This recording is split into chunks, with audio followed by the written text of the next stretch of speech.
आप सभी को नमस्कार। जय जिनेन्द्र। मैं जैन समाज से नहीं हूं तो मुझे बहुत पता नहीं है कि कैसे बोला जाता है उस समाज में। जब आपने शुरुआत की मंत्र की तो मैं खड़ा तो हो गया सबके साथ। मुझे एक दो पंक्तियों की बात समझ में आई कि जूते उतारने होते हैं, तो मैंने तुरंत उतार दिए जूते। लेकिन मैं मंत्र सुनता रहता हूँ, लेकिन क्योंकि जैन समाज में कोई रहा नहीं इसलिए थोड़ी सी गुस्ताखी उस समय हुई। जैन धर्म मेरी रुचि का विषय है, और जब मैंने यूपीएससी का अपना लास्ट अटेम्प्ट दिया तो क्योंकि फिलॉसफी मेरा विषय था यूपीएससी में, तो उसमें एक स्वाभाविक सा सवाल ये होता है कि आपको कौन सी फिलॉसफी सबसे ज्यादा पसंद है। तो तैयारी करते हुए मैंने खूब सोचा कि मैं इस सवाल के जवाब में क्या जवाब दूंगा। वेस्टर्न फिलॉसफी में कई फिलोसफर्स मुझे प्रिय रहे। कांट एक बड़ा अच्छा फिलोसफर है, तो मैंने सोचा कि मैं उसका नाम बोल दूंगा हमेशा आराम से। पर फिर सोचा कि अगर पूछेंगे कि इंडियन फिलोसफी में क्या सबसे ज्यादा पसंद है, तो मैंने सारी फिलोसफी ध्यान से देखा कि जिस पर मैं तसल्ली के साथ, कन्विक्शन के साथ बात कर सकूं। परंतु मैंने उत्तर तैयार किया कि पूछेंगे तो बोलूंगा जैन दर्शन। और ये मैं इसलिए नहीं कह रहा कि आज मैं जैन समाज के बीच में हूं, ये मेरा बड़ा ऑब्जेक्टिव आंसर था। ये अलग बात है कि वहां सवाल पूछा ही नहीं गया तो बात हुई ही नहीं, लेकिन लेकिन मेरे पास उस तैयारी के दौरान कई सवालों के जवाब आए कि मैंने ये क्यों ऐसा सोचा, मैंने ऐसा क्यों कहने की कोशिश की। मैं उस पर आऊंगा थोड़ी देर में, लेकिन उससे पहले मैं धन्यवाद करना चाहूंगा जीतो समूह को, जीतो फैमिली को। और जैसा मुझे बार बार कहा जा रहा है कि पहली बार आपका हॉल भरा है, शायद आपको लग रहा है कि मेरी वजह से भरा। मुझे लगता है हॉल इतना अच्छा है कि इसके लालच में ही सब लोग आए होंगे, जो भी वजह रही है। तो शुक्रिया कि आपने इतना सम्मान मुझे दिया, मुझे बुलाया। किस टॉपिक पर बात करनी है इसमें दुविधा थी। मैं क्योंकि अध्यापक हूं, मेरा रोजगार ही बोलना है, बोलता ही हूं, और अक्सर जो मैं क्लास लेता हूँ वो करीब 7 से 8 घंटे की होती है, उसमें कोई ब्रेक भी नहीं होता है। तो जब उन्होंने कहा कि सर 1 घंटा बोलना होगा, पानी वानी पी लीजिए, तो मैं उन्हें कहना चाह रहा था कि 1 घंटा तो हमारे ट्राई बॉल खेलने की तरह है।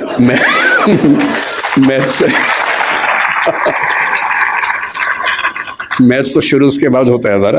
तो मेरी चुनौती ये नहीं होती कि मैं 1 घंटा क्या बोलूं, चुनौती ये होती है कि 1 घंटे में कैसे खत्म करूं। और दूसरा, हम लोग इतना फोकस्ड हैं अपने पढ़ने पढ़ाने के प्रोसेस में कि जब मुझसे कोई कहते हैं कि आप किसी भी विषय में बोल दीजिए, तो मैं कुछ भी नहीं सोच पाता हूं कि मैं क्या बोलूं। तो मैंने इनसे बहुत निवेदन किया उस दिन। मैंने कहा आप मुझे कोई टॉपिक दे दीजिए, कुछ भी दे दीजिए, जो टॉपिक आपका मन करे, किसी विषय का दे दीजिए, पर दे दीजिए मुझे कोई टॉपिक। तो बोले सर आप क्या क्या बोल सकते हैं। मैंने कहा आप बताइए ना। मैंने कहा आप जैनिज्म पर बात करना चाहें तो मैं जैन फिलोसफी पर आपसे 2-3-4 घंटे बात कर सकता हूं, क्योंकि वो मेरा बड़ा प्रिय विषय है। स्यादवाद पर, अनेकांतवाद पर, मैं पंचव्रत पर, महाव्रत पर, अणुव्रत पर, जिस पर आप बात करना चाहें, इनमें से किसी भी विषय पर आप 2 घंटे बुलवा लीजिए, बोल दूंगा। पर्यूषण मेरा बहुत प्रिय विषय है, जिसको मैंने क्षमा वाणी के बारे में मैंने 10 साल पहले का लिखा था फेसबुक पे, तब मैं फेसबुक पे एक्टिव था, तो नहीं हूं, कि अगर मुझे दुनिया के सारे धर्मों को मिला के एक धर्म बनाने का मौका मिल जाए कभी, तो मैं जैन धर्म की एक चीज जरूर उसमें शामिल करूंगा, और वो है उसका क्षमावाणी पर्व। और वो इसलिए करूंगा कि बात आज की नहीं है, बात किसी भी दौर की है, आज की ज्यादा है। हम सब इतने व्यस्त हैं कि हम जिनसे जुड़े हैं, जो नजदीकी लोग हैं, दोस्त हैं, रिश्तेदार हैं, हमें पता भी नहीं चलता कब हमारे मुंह से कुछ ऐसा निकलता है कि उनको बुरा लग जाता है। यह भी हो सकता है कि हमारी नीयत एकदम ठीक रही हो, हमने सोच समझ के ना ही बोला हो, पर किसी खास कॉन्टेक्स्ट में किसी खास व्यक्ति ने मेरी किस बात को किस रूप में लिया, ये तो मुझे नहीं पता। कई बार ऐसा होता है कि मैंने अपनी ओर से कुछ गलत नहीं किया, पर सामने वाला मुझसे नाराज है, मुंह फुला के बैठा है, मुझे पता भी नहीं है। पता हो तो मैं उससे माफी मांग भी लूं, मुझे पता ही नहीं है। वो कहेगा भी नहीं, उसका भी गुरूर है, सम्मान है, आत्मसम्मान है, कैसे कहे, कैसे खुद याद दिलाए कि तुमने एक बार ऐसा कह दिया था तो मैं नाराज हूं। तो जब मैंने सुना कि मेरे बहुत सारे दोस्त जैन परिवारों से आते हैं, उनमें से एक ने 8-10 साल पहले जब मुझे पहली बार व्हाट्सएप पे भेजा मिच्छामी दुक्कड़म, तो मुझे लगा पता नहीं क्या स्पेलिंग मिस्टेक तो नहीं, क्या लिखा है। और उसके आगे लिखा उसने कि यदि पिछले 1 साल में मुझसे कोई भूल हुई हो, त्रुटि हुई हो, तो मैं उसके लिए माफी चाहता हूं। मुझे लगा क्या हो गया इसको, सब तो ठीक ही था। तो क्योंकि मेरा बड़ा अच्छा दोस्त है, मैंने कहा जाओ माफ किया। कोई बात नहीं। फिर मैंने उससे पूछा, मैंने कहा क्या मामला क्या है। तब उसने बताया, मैंने जैन फिलॉसफी पढ़ी हुई थी, पर ये संयोग से फिलॉसफी के हिस्से में नहीं था, पाठ्यक्रम में, किताबों में नहीं था। तो जब मैंने सुना कि साल में एक ऐसा दिन है जब आपको बिना किसी वजह के माफी मांग लेनी है, कि शायद कोई गलती हुई हो, नहीं भी हुई तो हम एज्यूम कर लेते कि गलती हुई होगी, और मुझे माफ कर दो भाई। मुझे लगा कि किसी समाज के रिश्तों को इंटैक्ट रखने के लिए, बनाए रखने के लिए, ये कितना सुंदर त्योहार है। उस चीज की माफी जो शायद मुझे याद भी नहीं। और अगर सब लोग इतने विनम्र हो जाएं, इतने हम्बल हो जाएं, तो झगड़ा किस बात का है फिर। और अगर यही स्थिति सारे धर्मों में हो जाए, सारे देशों में हो जाए, तो फिर क्यों झगड़ा है। अगर एक बार पाकिस्तान हमसे मिच्छामी दुक्कड़म कह दे तो दिक्कतें ही खत्म हो जाएंगी। फिर मैंने सोचा मिच्छामी दुक्कड़म कहां से आया। तो मैं, भाषा भी मेरा विषय रहता है, तो मैं समझ गया कि प्राकृत और पाली वाला मामला होगा। जब रिसर्च की तो पता लगा प्राकृत का है। तो संस्कृत के एक शब्द या वाक्यांश से यह बना, मिथ्या में दुष्कृतम। मिथ्या का मतलब दर्शन में अलग अलग होता है। शंकराचार्य ने मिथ्या को अलग सेंस में लिया, जैन दर्शन अलग सेंस में लेता है। यहां मिथ्या का मतलब है नॉन कॉन्सिक्वेंशियल, जो निरर्थक हो जाए, बीज रहित हो जाए। तो मिथ्या में दुष्कृतम, जो दुष्कृतम, दुष्कार्य, गलती मुझसे हो गई है वो मिथ्या हो जाए, मैं आपसे ये निवेदन करता हूं। और वही प्राकृत में आते आते मिथ्या में दुक्कड़म हुआ। तो आज जो मुझसे मिस्टेक हुई, मैंने जूते पहन के पहला मंत्र सुन लिया, तो उसके लिए मैं आप सबसे मिथ्या में दुक्कड़म कह देता हूं, और उसके बाद यहां से अपनी बात की शुरुआत करता हूं। मैं ज्यादा लंबा बोलने के लिए कुख्यात भी हूं, तो आप मुझे संकेत कर दीजिएगा जब आपको लगे कि काफी हो गया, तो मैं तो मैं वहीं पर अपनी बात रोक दूंगा। तो विषय की जब बात हुई तो मयूर जी ने 2-3 सुझाव दिए। तो ये बोले कि हम सबकी आजकल एक बड़ी दुविधा पेरेंटिंग को लेके है, अपने बच्चों को कैसे संभालें। जब मुझसे कोई कहता ना कि पेरेंटिंग की दुविधा है, बच्चों को कैसे संभालें, मुझे बच्चे भी दिमाग में आते हैं कि पेरेंट्स को कैसे संभालें ये। और मैं जनरली बच्चों के साथ खड़ा होता हूं इस मामले में, पेरेंट्स के साथ में कम खड़ा होता हूं। और मुझे सच में लगता है कि ज्यादा सीखने की जरूरत पेरेंट्स को है, न कि बच्चों को है। और अभी कोटा में जितनी दुर्घटनाएं हुई, तो वहां के एक वरिष्ठ अधिकारी हैं राजस्थान सरकार के, जो कोटा में टीएम भी रह चुके हैं। उन्होंने मुझे फोन किया कि मैं चाहता हूं कि आप भी इस प्रक्रिया में हमारी हेल्प करें बच्चों के लिए। मैंने कहा जिस दिन कहेंगे मैं आ जाऊंगा, जो कहेंगे मैं कर दूंगा, आप बताइए क्या करना है। बोले कोटा में बहुत सारे बच्चे हैं, हम चाह रहे हैं कि उनसे आप बात करें। मैंने कहा एकदम आ जाऊंगा, लेकिन अगर आप मेरी सलाह माने तो उनके पेरेंट्स से बात करवाइए, क्योंकि ये दिक्कत बच्चों की नहीं है, ये दिक्कत पेरेंट्स की है। बात से वो प्रोग्राम बन नहीं पाया, क्योंकि पेरेंट्स को बुलाना भी आसान काम नहीं है। बच्चों को तो घेर घार के बिठा सकते हैं, पेरेंट्स को आप कैसे बुलाए। लेकिन फिर पेरेंट्स की बात होते होते बात हुई कि थोड़ा सा बिजनेस इथिक्स से बात करेंगे, थोड़ा सा सुयश जी की विशेष इच्छा थी कि एम्पैथी पर बात करें, जो आजकल समाज में कम हो रही है। तो अंत में यह हुआ कि सर आप बस आ जाइए, इन्हीं सबका मिला जुला के हलवा बना दीजिएगा, और बेसिकली हम आपको सुनना चाह रहे हैं, और कोई खास टॉपिक से मतलब है नहीं, बस आप आ जाइए और कुछ कुछ बातें अच्छी अच्छी कर लीजिए, बस इतना ही पर्पज है। तो फिर मैं उसी इरादे से आया हूं। तो मैं शुरुआत पेरेंटिंग से कुछ बातों से करूंगा, उसी में एम्पैथी का जिक्र भी कर लेंगे। थोड़ा सा मौका मिला तो मयूर जी का फेवरेट विषय बिजनेस एथिक्स है, मौका मिलेगा तो उसको भी बीच में डिस्कस कर लेंगे। मैं क्योंकि अध्यापक हूं और बच्चों से बात ज्यादा करता हूं, अक्सर मैं जब क्लास लेता हूं तो बच्चों की संख्या अच्छी खासी होती है, और ये बहुत चुनौती होती है कि उनको 3 घंटे, 6 घंटे, 8 घंटे बिठा के रखना। हमारी क्लासेस में बच्चों को एक छूट है कि वो जब चाहे उठ के जा सकते हैं, मेरी क्लास में विशेष रूप से और भी छूट है, वो सो भी सकते हैं क्लास में, मैं उनको कभी नहीं रोकता हूँ। इतना ही कहता हूँ कि नींद आए तो कोने वाली कुर्सी पर चले जाए, ताकि दीवार पे सिर लगे तो ज्यादा चोट ना आए, ऐसे सिर पे झटका आ सकता है। वो मेरी क्लास में खा भी सकते हैं। मैं खुल के बोलता हूँ कि मेरी क्लास में आपको बिल्कुल नहीं सोचना है, खाने का मन करे खाते रहो, नींद आए सो जाओ, उठने का मन करे उठ के चले जाओ, मुझे कहीं कोई दिक्कत नहीं है। अगर आप मेरी क्लास में उठ पा रहे हैं, खा पा रहे हैं, तो ये मेरा फेलियर है, आपका नहीं है कि मैं आपको रोक नहीं पा रहा हूं। तो इसी बहाने मुझे फीडबैक भी मिलता रहता है कि मैं कैसा पढ़ा रहा हूं। तो आप लोग अपना हरकतें करते रहिए और मैं अपना काम करता रहूंगा। तो बहुत जरूरी होता है कि उन बच्चों को बहुत शुष्क तरीके से ना बताया जाए, थोड़ा रोचक तरीके से बात की जाए। रोचक तरीके से बात करने का एक ही तरीका है कि आप उनको कहानियों के माध्यम से बताएं, एग्जाम्पल्स के माध्यम से बताएं, एनेक्डोट्स इनको हम कहते हैं, घटनाओं के माध्यम से बताएं। और जैसे ही हम घटनाएं सुनते हैं, कहानियां सुनते हैं अपने आसपास की, तो हमें किसी चीज का महत्व और कॉन्सेप्ट दोनों समझ में आते हैं।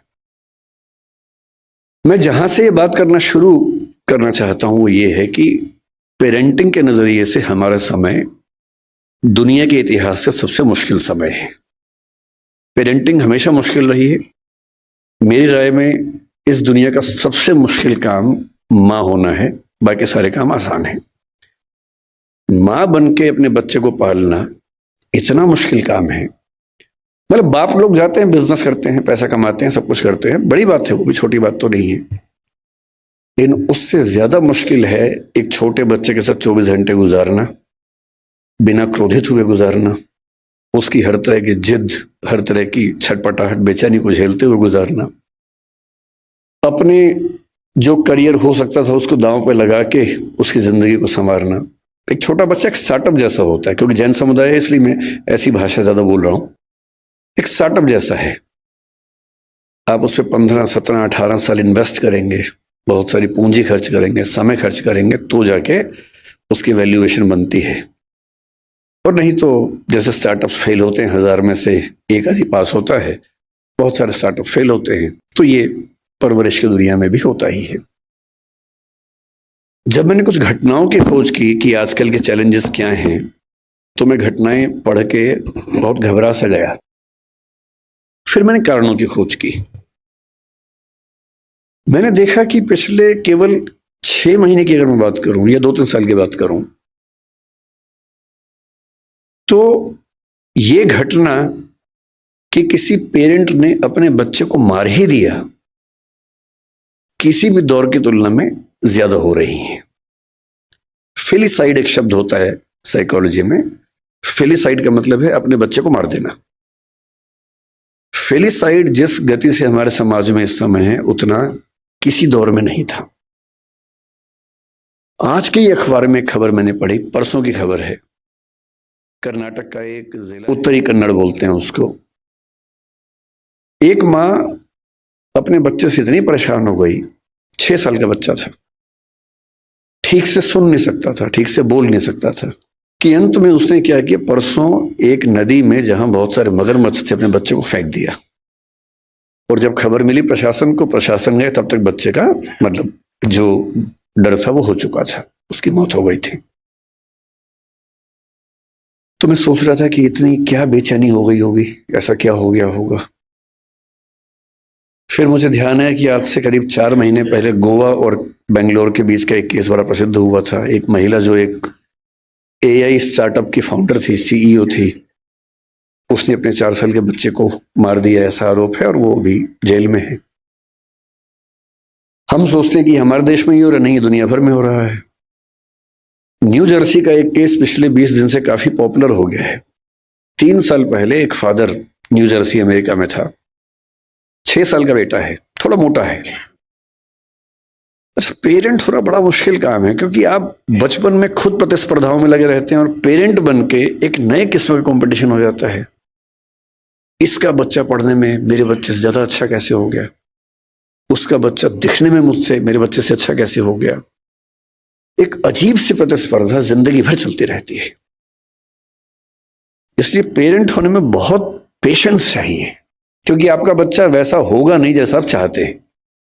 हम सब डिजाइनर बेबी चाहते हैं, ऐसा बच्चा लंबा इतना हो, सुंदर इतना हो, इतना स्मार्ट हो, पढ़ने में तो ऐसा हो कि सबको पीछे कर दे, समझदारी में तो अलग ही लेवल का हो, उसके बाद भी आज्ञाकारी इतना हो कि हमेशा पैर ही छूता रहे।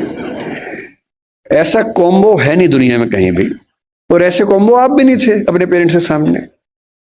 जब आप नहीं थे अपने पेरेंट्स के सामने तो आप कैसे उम्मीद कर सकते हैं कि आपके बच्चे वैसे कॉम्बो बनेंगे? नहीं बन सकते। तो आपका बच्चा शायद पढ़ने में अच्छा होगा लेकिन थोड़ा मोटा होगा, पढ़ने में खराब है लेकिन दिखने में सुंदर है, दिखने में सुंदर हो गया, पढ़ने में भी अच्छा हो गया, पर बदतमीज है। कहीं ना कहीं तो मामला फंसेगा ही। और जब तक मामला घर के अंदर है मैनेज हो जाता है, जब बाहर जाने लगता तो बड़ा पेशेंस चाहिए। लोग मजाक बनाएंगे आपके बच्चे का, 10 लोग आपके सामने चिढ़ा के बोलेंगे तुम्हारा बच्चा जो है ना देखने में भद्दा लगता है, आपका खून जल जाता है उस समय, अहिंसा का विचार हट जाता है उस समय। मन करता है कि अभी तो हिंसा हो ही जाए, बाद में अहिंसा देख लेंगे, ऐसा मन में आता है। स्वाभाविक सी बात है, सबके मन में आता है। तो उस आदमी के साथ जो हुआ न्यू जर्सी में, उसका बच्चा थोड़ा सा मोटा था। बहुत लोगों के बच्चे मोटे होते हैं, अमीर समाजों में ज्यादा है, अमेरिका में ओबेसिटी ज्यादा है, यूरोप में ज्यादा है। मेरा ख्याल है कि भारतीय समाज में जैन परिवारों में दिक्कत थोड़ी ज्यादा होगी, क्योंकि जैन समाज भारत का सबसे अमीर समाज है, तो ये खतरा ज्यादा है। सीधी सी बात है, खतरा ज्यादा है, क्योंकि जहां एफ्लुएंस ज्यादा है, पैसा ज्यादा है, सुविधाएं ज्यादा हैं, वहां खतरा ज्यादा है। सिंपल सी बात है। तो वो पेरेंट ऐसा था, बाप, एक दिन उसको शायद किसी ने कह दिया होगा तुम्हारा बेटा बहुत मोटा है, उसे गुस्सा आ गया। 6 साल का बेटा, उसने बेटे को पकड़ा कि चलो जिम चलो मेरे साथ। बेटे ने कहा पापा क्यों ले जा रहे हो, लेकिन उस समय उसको बचाने वाली माँ घर में नहीं थी, तो बाप घसीटता वो ले गया जिम उसको, और ट्रेडमिल चलाए कि चलो दौड़ो इस पे। ट्रेडमिल तेज कर दिया, पूरी ताकत से दौड़ रहा है लेकिन नहीं दौड़ पा रहा, धम से गिरा नीचे।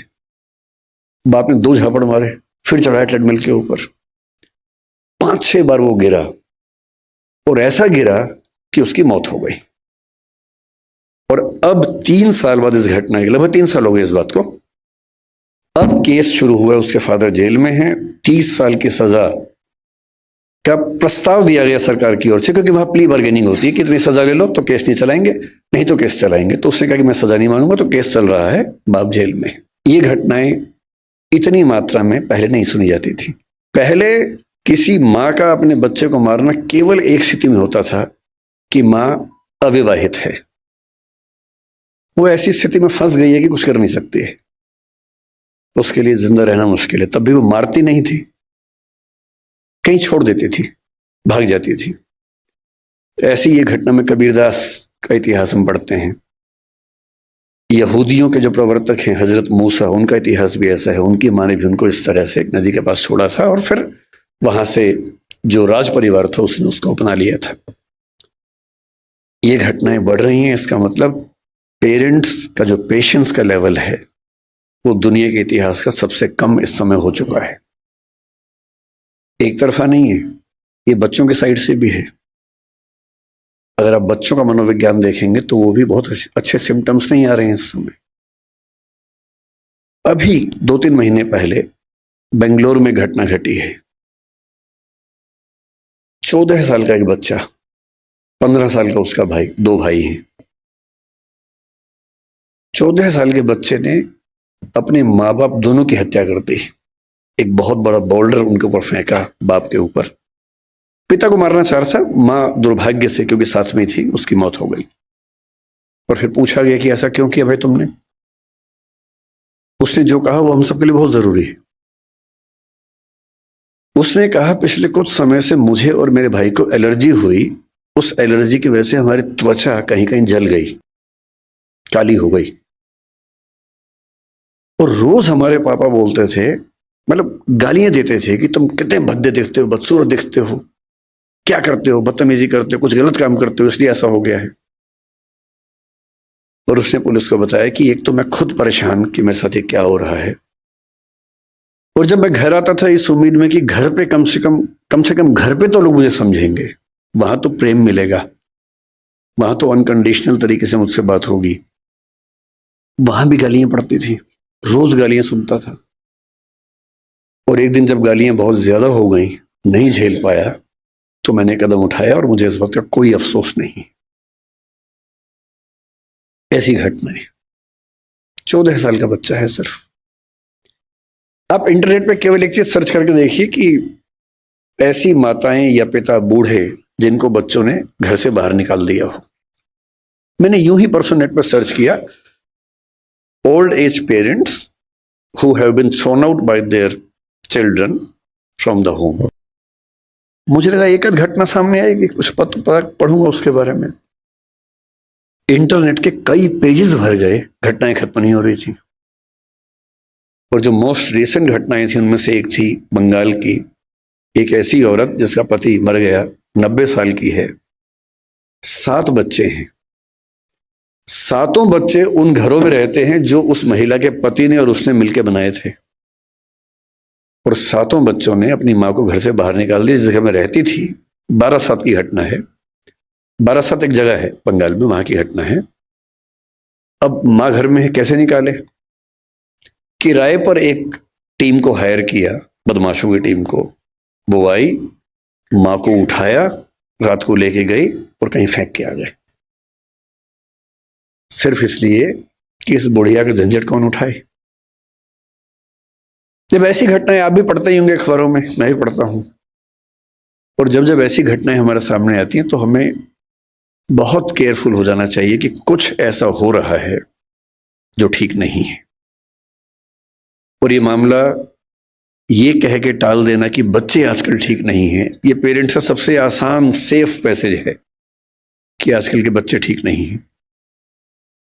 हमें समझना चाहिए कि ये मामला बच्चों से ज्यादा पेरेंट्स के लिए महत्वपूर्ण है कि उनसे कहीं कोई ऐसी गलती तो नहीं हो रही कि ऐसी घटनाएं हमारे समाज में ज्यादा हो रही हैं। तो मैं भी एक पेरेंट हूं। पेरेंटिंग पर बोलने का बहुत हक मुझे नहीं है क्योंकि मैं ऐसा कोई 30 मार का पेरेंट नहीं हूं। मेरा बच्चा भी बड़ा साधारण सा है, सामान्य सा बच्चा है।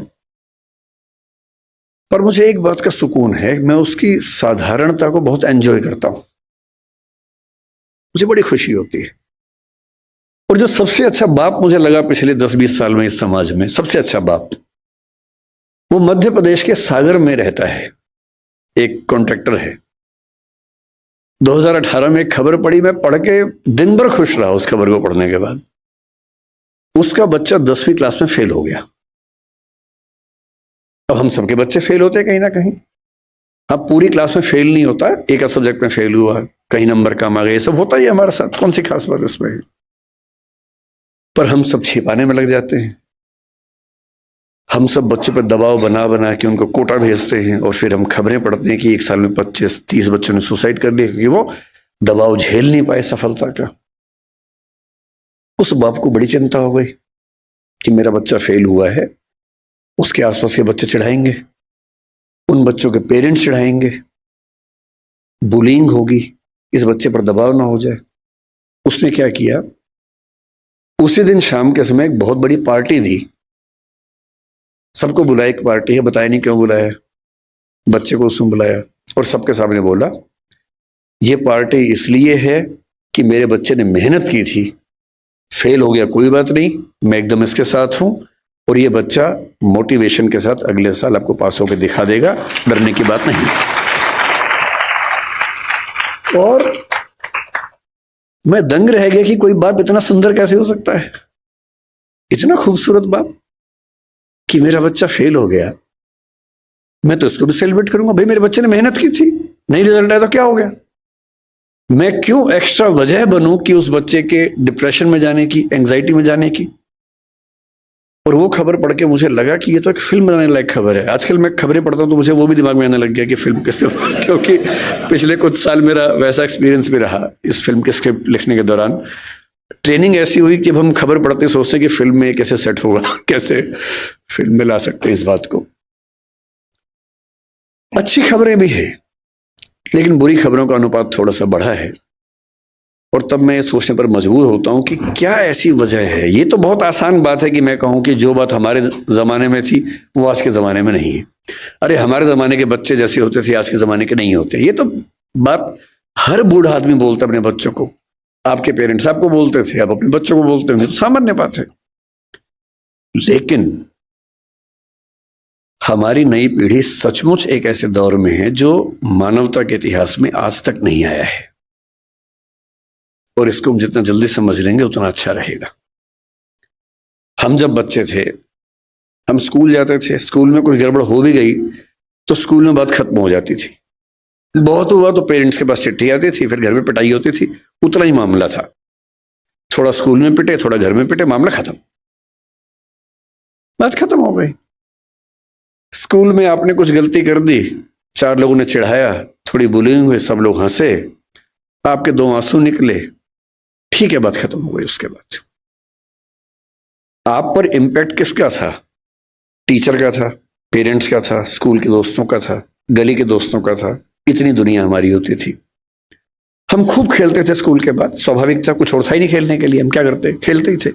कभी क्रिकेट खेला, फुटबॉल खेला, कंचे खेले, गुल्ली डंडा खेला, सब कुछ खेला, पर खेला, घर से बाहर निकले, खेले हम लोग। जब मेरा स्कूल खत्म हो रहा था उस समय वीडियो गेम्स आनी शुरू हो गई थी। मारियो नाम की एक वीडियो गेम आई थी जिसका मैं बाद में चैंपियन बन गया था। मैंने ठीक ठाक उसमें अभ्यास किया था, और उसके लिए खेलने के लिए स्पेशल जगह जाना होता था। एक वीडियो गेम शॉप होती थी, घर से पैसे चुराने होते थे या मांगने होते थे, क्योंकि वहां पैसे लगते थे, पैसे इतने कहां से आएंगे। फिर आप वहां खेलेंगे, दीवानों की तरह खेलते रहेंगे, वो शुरू हुआ था। आज के बच्चों की जो हालत है, मुझे क्योंकि ऐसे बहुत सारे पेरेंट्स मिलते हैं, बहुत सारे बच्चे भी मिलते हैं। कई बच्चे मेरे पास आके जब अकेले में बात करते हैं तो कुछ ऐसी बातें बोलते हैं जो पेरेंट्स हमें नहीं बोल सकते हैं। मुझे उनके पेरेंट्स पे तरस आता है। जो घटना मैं आज तक नहीं भूल पाया, मुझे एक बच्ची ने आज से 15 साल पहले आके क्या कहा, लगभग रोते हुए, कि मैं आईपीएस बनना चाहती हूँ। मैंने कहा ठीक है, तो उसमें रोने क्या बात है? आईपीएस तो खुश होकर बनो, रो के क्यों बनना है? तो उसने कहा आईपीएस इसलिए बनना है कि आज से कुछ साल पहले गांव में मेरा गैंग रेप हुआ था। अभी मामला सीरियस हो गया, मैं चुप हो गया। मैंने पूछा फिर आपके पेरेंट्स ने क्या एक्शन लिया? पुलिस में रिपोर्ट किया नहीं की? उसने कहा नहीं, पुलिस तो बात की बात है। मेरे जीवन की सबसे बड़ी दुविधा यह है कि मैं अपने पेरेंट्स को बता नहीं सकती, क्योंकि वो मुझ पर भरोसा नहीं करेंगे, मेरी ही गलती निकालेंगे। तो मैंने कहा तुमने बताया नहीं पेरेंट्स को? बोले नहीं, ना बताया है, ना बता पाऊंगी, आज तक किसी को नहीं बताया है। रोज घुटती हूं अंदर ही अंदर, आज पहली बार आपको बता रही हूं। और आईपीएस इसलिए बनना है कि जो मेरे साथ हुआ किसी और के साथ ना हो। और मैं तब से सोचता हूं कि वो कितने अभागे और मूर्ख पेरेंट्स होंगे जो अपने बच्चे से ये बात नहीं कर सकते। आपका बच्चा गैंग रेप का शिकार हो गया और उसमें इतनी हिम्मत है कि उस चीज को झेल गया, आपको नहीं बता पा रहा, क्योंकि उसको आप पर इतना भी भरोसा नहीं है कि आप उसकी बात सुन पाएंगे। जितने रेप हमारे समाज में होते हैं उनमें से 95% घर के अंदर होते हैं। घर के मेंबर्स या दूर के रिश्तेदार या आस पड़ोस के लोग करते हैं, और उनमें से शायद 10% से ऊपर की खबर किसी को लगती नहीं है। क्यों नहीं लगती है? क्योंकि जब जब कोई बच्ची अपने पेरेंट्स को बोलती है कि ऐसा हुआ है, पेरेंट्स कहते हैं कि नहीं, तूने गलती की होगी, या छुपा दे, दबा दे बात को, चुप रहे, दूर रहा कर उनसे। हिम्मत नहीं करते कि हिसाब बराबर करें, अपनी बेटी का हक मांगे उस आदमी से, इतनी हिम्मत नहीं करते हैं। ऐसे बुज़दिल समाज में क्या होगा? डिप्रेशन नहीं होगा, एंजाइटी नहीं होगी तो क्या होगा? और उस लड़की की बात सुन के मैं हिल गया था। यह अलग बात है कि उस लड़की ने बहुत मेहनत की, बाद में आईपीएस बन भी गई। उसके बाद वो क्या कितना कर पाई मुझे नहीं पता, पर मेरा ख्याल है कि जिस जिस जिले में वो रहती होगी, कम से कम उस जिले की लड़कियां और बेटियां महफूज रहती होंगी। लेकिन वो तो एक अलग बात है, उसने क्या किया अलग बात है। एज पेरेंट्स हम क्या कर रहे हैं ये अलग बात है। और जो मैं अब बताने वाला हूं वो तो और घबराने वाली बात है। आज का समाज, आज की स्थितियां कैसी हैं? हमारे बच्चों की सबसे बड़ी उपलब्धि भी, सबसे बड़ी चिंता भी ये है कि वो इंटरनेट के दौर के पैदाइशी बच्चे हैं। हमारी जनरेशन वो है जिसने सारे चेंजेस को देखा। हम लोग दुनिया के सबसे रोचक जनरेशन के लोग हैं, जो मेरी जैसी उम्र के लोग हैं, 40-50। मैं 50 का हूं, आप तो 40-30 के लग रहे हैं देखने में। तो मतलब जो 40-50-55 की उम्र के लोग हैं, इतनी इंटरेस्टिंग जनरेशन इस दुनिया के इतिहास में कोई नहीं है जितनी हमारी है। हम जब पैदा हुए तो टेलीविजन आने वाला था। टेलीविजन हमारे दौर में 1975 में पैदा हुआ भारत में। टेलीविजन से लेकर फिर कलर टीवी, फिर वीसीआर, वीसीपी, वहां से होते होते फोन जिसमें घुमा घुमा के फोन करना पड़ता था, फिर थोड़े अच्छे फोन होने लगे, वायरलेस होने लगे। मोबाइल फोन पहली बार जिसमें इनकमिंग आउटगोइंग 16 रुपए पर मिनट हुआ करती थी। वो ऐसे फोन बटन वाले जिनसे अब कील भी ठोक सकते हैं, ऐसे फोन हुआ करते थे। कितने साल के बाद पहली बार स्मार्टफोन आने शुरू हुए, फिर पता लगा कि फेसबुक भी कुछ होता है, फिर पता लगा व्हाट्सएप भी कुछ होता है, फिर पता लगा कि रोबोटिक्स भी होने लग गया है, फिर पता लगा आर्टिफिशियल इंटेलिजेंस भी होने लगी है। और आज हम उस बिंदु पर आ चुके हैं। मुश्किल से 2 साल की बात है, मशीनें अंतिम रूप से इंसान को हराने वाली हैं, हर मामले में हराने वाली हैं। जो जो खुशफहमी हम सबको हैं वो सब खत्म होने वाली, बहुत जल्दी, मैक्सिमम 2 साल का समय है। अभी एआई आ गई है। जिस दिन एजीआई ठीक से आ गई, एजीआई का मतलब है आर्टिफिशियल जनरल इंटेलिजेंस, और एआई की दुनिया के सबसे बड़े धुरंधर सैम ऑल्टमैन ने कल ही एक इंटरव्यू दिया, कल या परसों में, और कहा है कि चैट जीपीटी 4, जिसको आप बहुत बड़ा समझ रहे हैं कि कमाल हो गया है, वो अगले 2 साल बाद हास्यास्पद मानी जाएगी। वो प्रिमिटिव किस्म की टेक्नोलॉजी है, इतनी हास्यास्पद मानी जाएगी कि इतना भद्दा काम भी क्या हमने किया था कभी। और आज हम चैट जीपीटी को देख के दंग रह जाते हैं। कुछ भी करना हो, फोटो बनानी हो, वीडियो बनाना हो, रिसर्च करनी हो, कुछ भी करना हो, आप चैट जीपीटी को ठीक सा प्रॉम्प्ट दीजिए। मतलब मैंने कई बार ऐसा करके देखा। एक विषय पे रिसर्च करनी है, पहले मुझे दिन भर लगता था 24 घंटे रिसर्च करने में, अब 24 सेकंड लगते हैं। वो सब कुछ करके देता है। और आज से 2 साल बाद ये प्रिमिटिव होने वाला है, आदिम होने वाला है। उसके बाद तो पता नहीं क्या होगा। इस दौर में जो बच्चे पैदा हुए, जिनको जेन जी और पता नहीं क्या क्या आजकल हम बोलते हैं, जनरेशन जी है, जनरेशन वाई है, हर 5-7 साल में चेंज हो रही जनरेशन आजकल। ये किस दौर के बच्चे हैं? ये पैदा होते हैं, जैसी माँ थोड़ी परेशान है, बाप परेशान है, खट से उसको मोबाइल फोन दे दिया, ये टेलीविजन पे लगा दिया कोई अच्छा सा टीवी चैनल जिसपे वो सब आ रहा है, राइम्स आ रही है, अच्छी अच्छी वीडियो के साथ आ रही है, कार्टून फिल्म आ रही है। और बच्चे को पता लग गया कि एक मेरा बाप है, और एक इन दोनों से ज्यादा इंटरेस्टिंग एक और है, ये बड़ा सा, इसमें हमेशा बढ़िया चीजें आती हैं। ये तो कभी कभी गुस्सा करते हैं, ये वाला ज्यादा अच्छा है, तो टीवी पे ज्यादा उसको मजा आने लगता है। अब रात को सो रहे वहां तो टीवी भी नहीं है, तो फिर फोन दे दिया, फिर बच्चा फोन में। कई बच्चे आजकल ऐसे हैं जो किताब जब पहली बार देखते हैं, किताब पे ऐसे ऐसे करते हैं, क्योंकि वो जिस दौर के बच्चे हैं उनको अखबार पे, किताब पे, इतना ही नहीं, दीवार पे ऐसे करने लग जाते हैं, टेबल पे ऐसे करते हैं कि बड़ी क्यों नहीं हो रही टेबल, क्योंकि वो क्या कर रहे हैं, उसी दौर के बच्चे हैं। ये तो मजे की बात है कि अच्छा फोन है, माँ की चिंता कम, बाप की चिंता कम हो गई, फोन दिया, हम मस्त हो गए। लेकिन साथ में और क्या क्या आता है? इन बच्चों का खेलने का मन नहीं करता, क्योंकि इनके पास खेल से ज्यादा रोचक चीजें हैं। मुझे अच्छे से याद है कि हमने पहली बार 5वीं 6वीं क्लास में जाके ऊट पटांग चीजें पढ़नी देखनी शुरू की थी स्कूल में। पहले क्या है, पेरेंट्स हैं घर में, पेरेंट्स के होते हुए हिम्मत नहीं हो सकती, ना दिमाग में कुछ आता था। स्कूल गए, हर स्कूल में क्या होता है, एक आध बच्चा होता है जो नेता होता है क्लास का, जो कहीं कहीं से ज्ञान लेके आता है और सारे बच्चों में डिस्ट्रीब्यूट करता है कि भैया तुम तो बच्चे हो, तुम्हें नहीं पता दुनिया कैसे चल रही है, ये है असली चीजें। तो मुझे याद आता है कि शायद 6वीं 7वीं क्लास में पहली बार हमारी क्लास का एक छठा हुआ बच्चा था, कुछ किताब लाया था, कुछ फोटो वोटो थी उसमें ऊट पटांग सी, हम सब ने देखी, हम समझ भी नहीं पाए कि ये सब क्या है, पर ये हमें पता लगा कि इसको देखने से आदमी बड़ा माना जाता है, स्मार्ट माना जाता है। लेकिन तब भी क्या था कि एक रिसेस में एक कोने में जाके 2-3 लोग बैठ के देख रहे हैं, और जैसे टीचर दूसरी जगह से भागे वापस, और इतना ही एक्सपोजर हमारा हुआ करता था। 12वीं क्लास हो गई, कॉलेज में आ गए, उसके बाद भी वैसा एक्सपोजर नहीं था कि आप बिगड़ने के लिए हमेशा तैयार हैं, ऐसा नहीं है। दुनिया बहुत कंट्रोल्ड किस्म की थी, रेगुलेटेड किस्म की थी। अब इंटरनेट की दुनिया है। आप जितने भी स्मार्ट माता पिता हों, आपके बच्चे आपसे ज्यादा स्मार्ट हैं।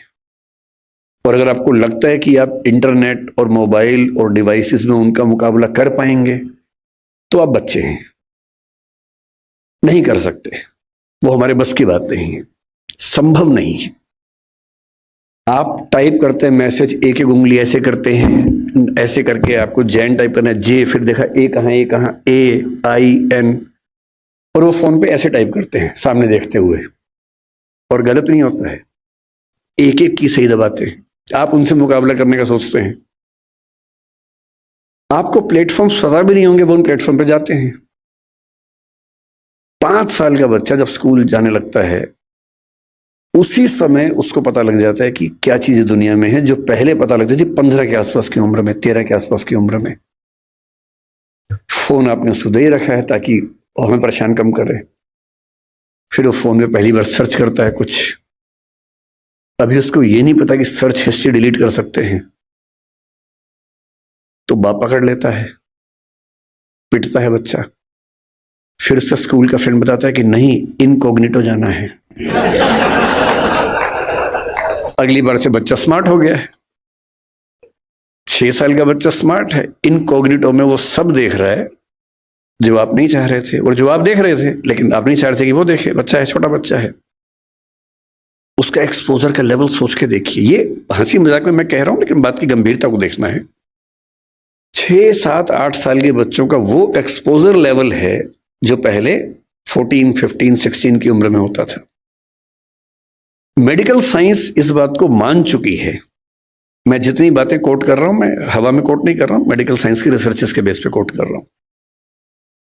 आपको आश्चर्य होगा, आज से 1 महीने पहले एक रिपोर्ट आई है, लगभग पूरी दुनिया में प्यूबर्टी की एज 1 साल कम हो गई है, जिसको टीनेज बोलते हैं कि 13 साल की उम्र में टीनेज आती है, बच्चियों को मासिक धर्म शुरू होता है।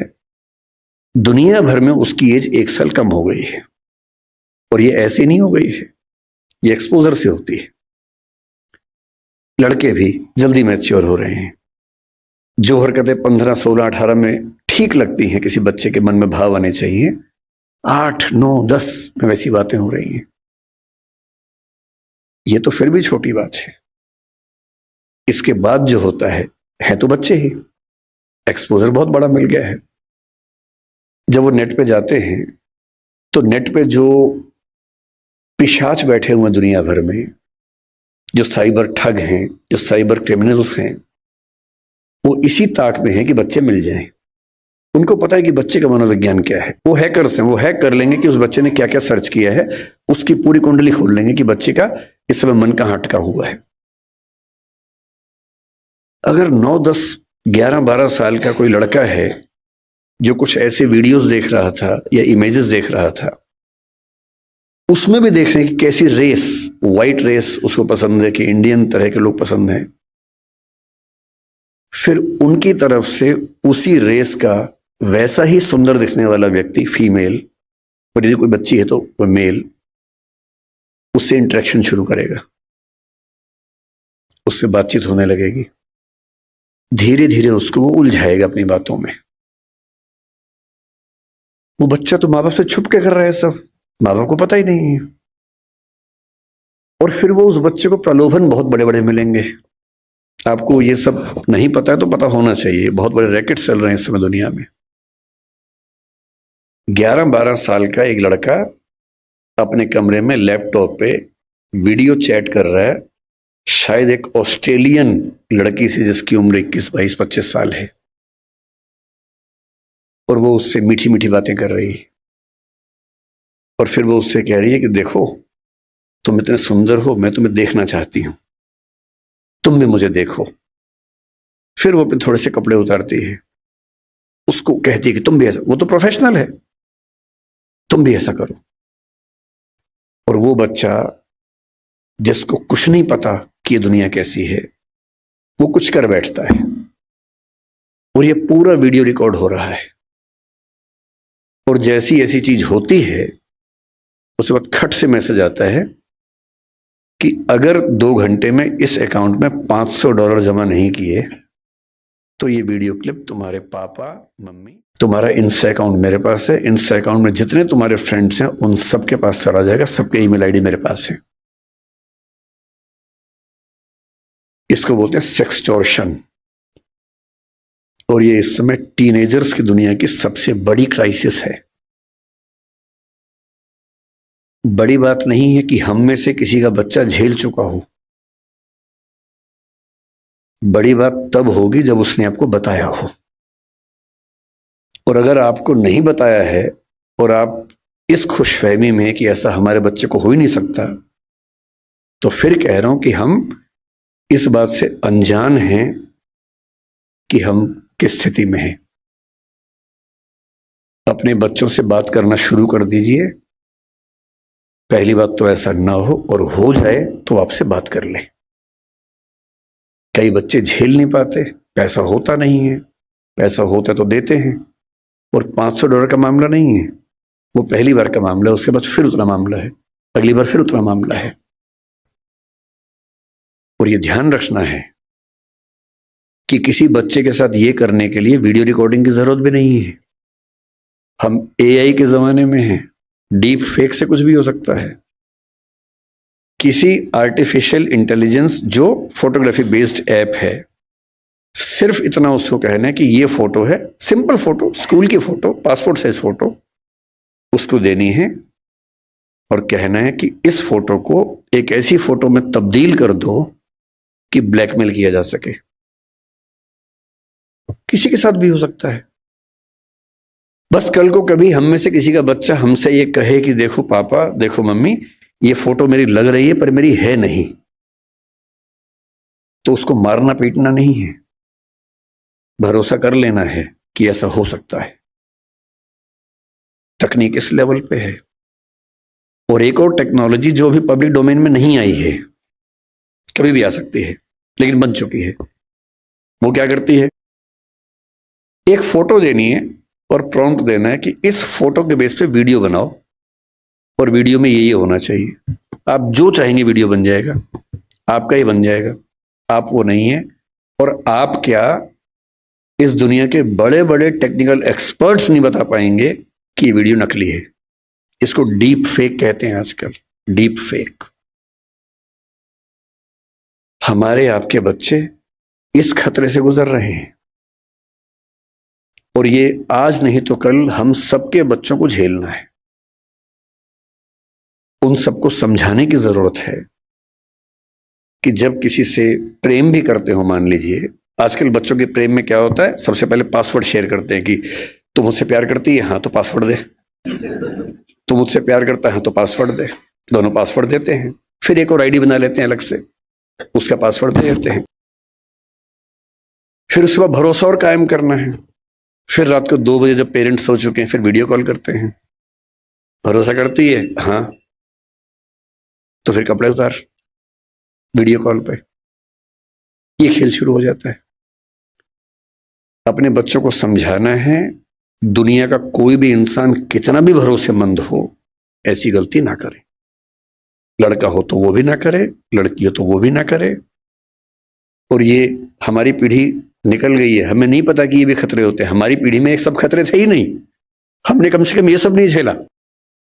हमारी पीढ़ी में ये था कि गलती से आप कहीं हैं, नहा रहे हैं, किसी ने देख भी लिया, फोटो नहीं खींच सकता था। फोटो खींचने के लिए फोटोग्राफर बुलाना पड़ता था बाहर से, या तो हर आदमी फोन लेके घूम रहा है।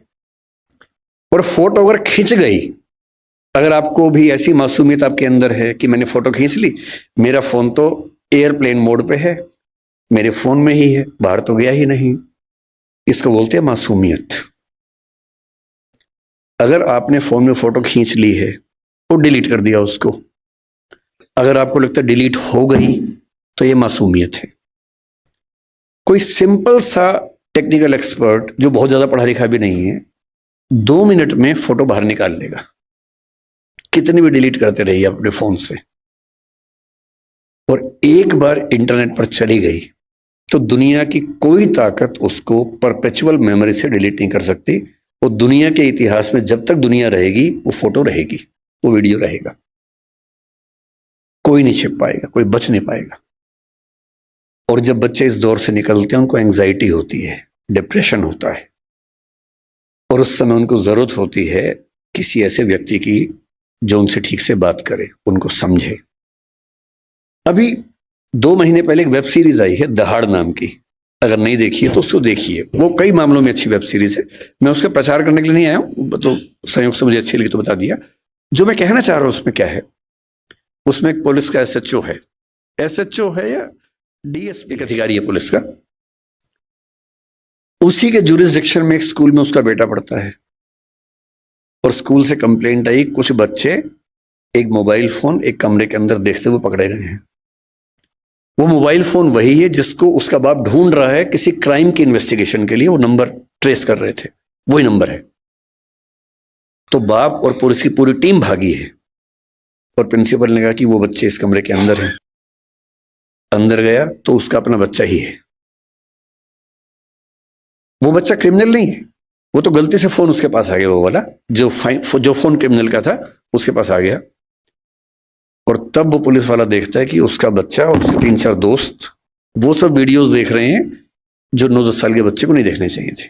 लेकिन उसके बाद सबसे इंटरेस्टिंग बात क्या है, घर जाके वो पुलिस ऑफिसर अपने बच्चे के साथ बैठता है, और कम से कम 2-3 मिनट का सीन है। किसी फिल्म या वेब सीरीज में 2-3 मिनट का मतलब बहुत बड़ी बात होती है। जब हम फिल्म लिखते हैं तो हमारा टारगेट होता है कि कोई भी सीन 1 मिनट से ऊपर का नहीं होना चाहिए किसी भी हाल में, वरना लोग बोर हो जाते हैं। मैक्सिमम 1 मिनट होता है।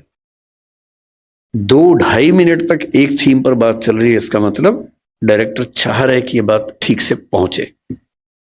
और बाप अपने बेटे को सिखा रहा है कि बेटा ये चीजें इस रूप में नहीं होनी चाहिए, इस रूप में होनी चाहिए, सही उम्र में होनी चाहिए। और तुम जो वीडियो देख रहे थे उसमें लड़की को ऑब्जेक्ट की तरह इस्तेमाल किया जा रहा था।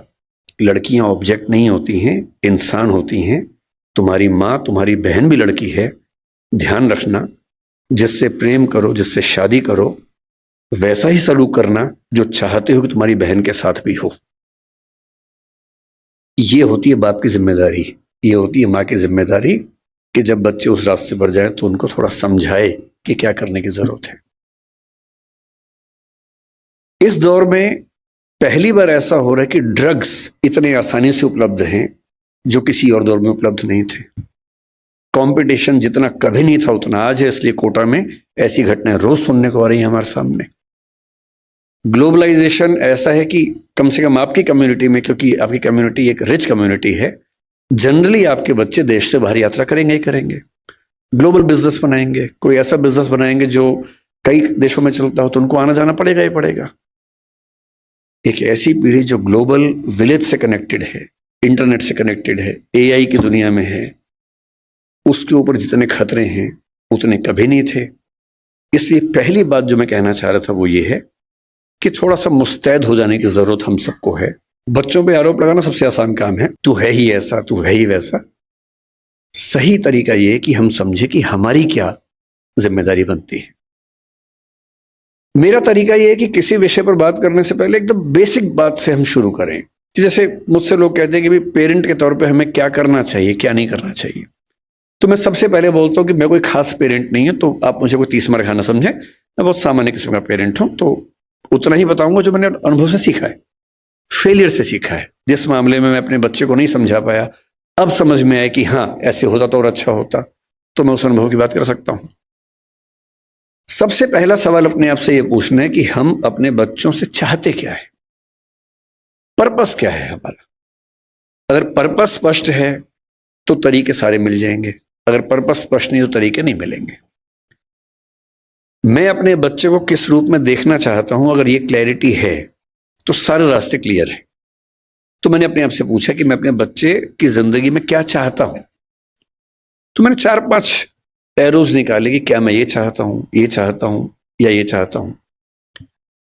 एक चीज मैंने सोची कि मैं अपने बच्चे को सफल होते हुए देखना चाहता हूं, सक्सेसफुल। टाइम हो गया? ठीक है ठीक है, आप जितना कहेंगे 10 मिनट। आप जितना, ये छुप के बोल रहे 10 मिनट, तो मैंने खुल के बोल दिया। तो मेरे सामने 3-4 चीजें हैं कि मैं चाहता हूं कि मेरा बच्चा सक्सेसफुल हो। सब चाहते हैं, आप भी चाहते ही होंगे। सक्सेस का मतलब है खूब पैसा हो, पावर हो, प्रसिद्धि हो, सामाजिक रसूख हो।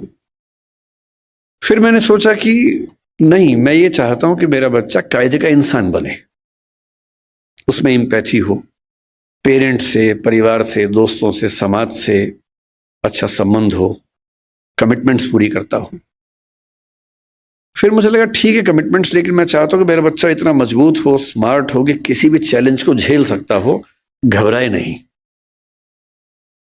फिर लगा नहीं, मैं ये चाहता हूं कि मेरा बच्चा फिजिकली, मेंटली, इमोशनली फिट रहे, स्वस्थ रहे। फिर मुझे लगा कि सब कुछ हो तो कितना अच्छा है, लेकिन तभी समझ में आया कि सब कुछ तो मेरे पास भी नहीं है, तो मैं कैसे उम्मीद करूं कि बच्चों में हो ही जाएगा।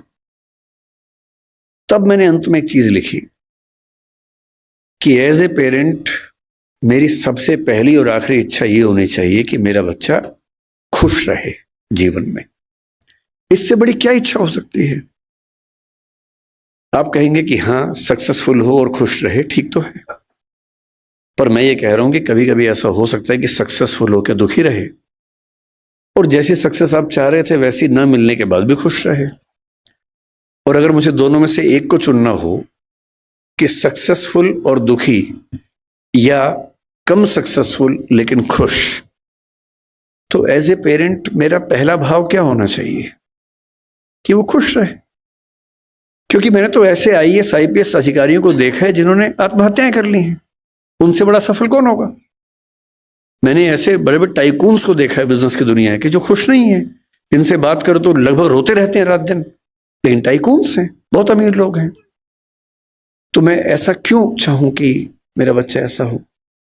तो मैंने एक पिरामिड बनाया जो शायद आपके काम का भी हो।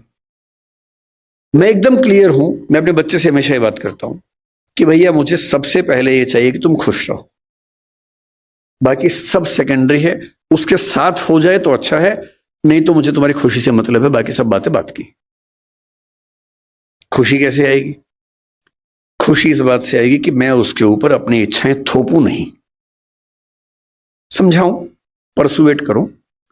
अगर मुझे लगता है कि वो गलत रास्ते में, तो मैं समझाऊं कि बेटा ये रास्ता गलत है, रीजन बताऊं, डिस्क्राइब करूं, उसे सही रास्ते पर लाऊं, समझ जाएगा। क्यों नहीं समझेगा बच्चा? पर मैं अपनी जिद में उसके ऊपर उसका करियर इंपोज करूं, नहीं तुम्हें यही करना होगा, तुम्हें इससे ही शादी करनी होगी, तुम्हें ऐसे ही जीवन जीना होगा। तो मैं ऐसे कई लोगों को जानता हूं जो बहुत सफल हैं और अपने माता पिता से, स्पेशली अपने पिता से नफरत करते हैं। नफरत बहुत भारी शब्द है, लेकिन वो नफरत ही करते हैं। वो कहते हैं कि मेरे पिता ने मुझे जबरदस्ती ये विषय दिलवाया, इंजीनियरिंग करवा दी, मेरी इच्छा नहीं थी। मेरे पापा ने मुझे जबरदस्ती आईएएस का एग्जाम दिलवाया, मेरी इच्छा एकदम नहीं थी, मेरी इच्छा सिंगर बनने की थी।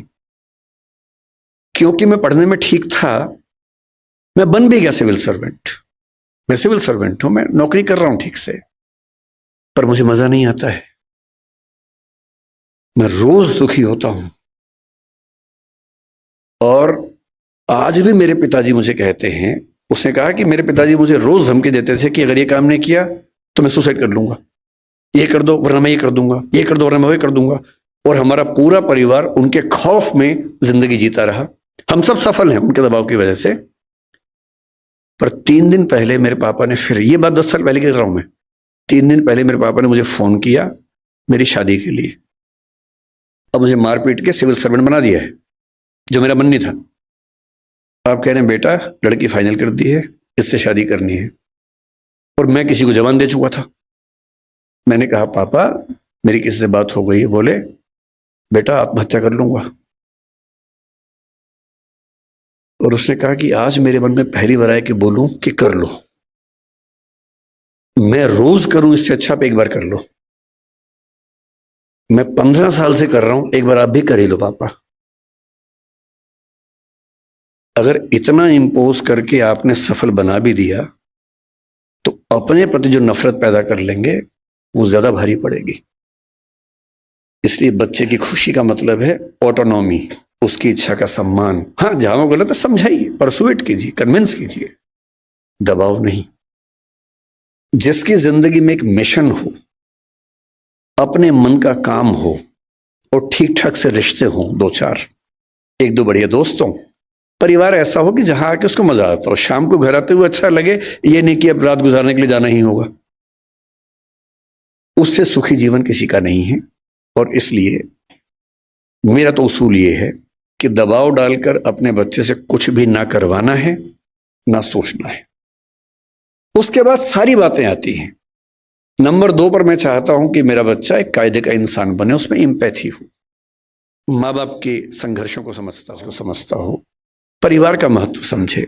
इतना ही नहीं, आप तो जैन समाज से, और मैं भी कई मामलों में मन से बहुत नजदीक हूं। मैं सिर्फ शाकाहारी होने के नाते नहीं, मैं उसी तरह का व्यक्ति हूं जो आपके समाज में ज्यादा होते होंगे।